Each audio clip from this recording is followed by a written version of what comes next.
బెల్లంపల్లి పట్టణ కేంద్రంలో ఈ రోజు రామగుండం పోలీస్ కమిషనర్ ఆదేశాల మేరకు వాహనాలు తనిఖీ స్పెషల్ డ్రైవ్ బెల్లంపల్లి ఏసీపీ సూచనల మేరకు బెల్లంపల్లి 1 టౌన్ సిఐ బన్సిలాల్ నేతృత్వంలో ఎస్ఐ ప్రవీణ్ మరియు సిబ్బందితో కలిసి పట్టణంలోని ప్రధాన కూడళ్లలో వాహనాల తనిఖీలు నిర్వహించారు.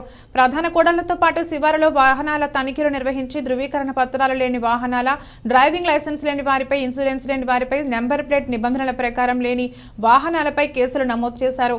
రోడ్డు భద్రత నియమాలు, ట్రాఫిక్ నిబంధనలు ఉల్లంఘించిన వారిపై కేసులు నమోదు చేయడంతో పాటు జరిమానాలు విధించారు.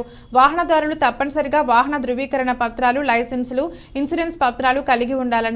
ర్యాష్ డ్రైవింగ్ చేసే వారిపై, డ్రైవింగ్ లైసెన్స్ లేని వారికి బండి ఇవ్వడం, మైనర్ పిల్లలకు వాహనాలు ఇవ్వడం, నెంబర్ ప్లేట్ లేకుండా వాహనాలు నడపడం, మద్యం సేవించి వాహనాలు నడపడం చేసే వారిపై కేసులు నమోదు చేయడం జరుగుతుందని సిఐ బన్సిలాల్ తెలిపారు. ఇటు వాహనాల తనిఖీలో ఎస్ఐ ప్రవీణ్ మరియు పోలీస్ సిబ్బంది పాల్గొన్నారు.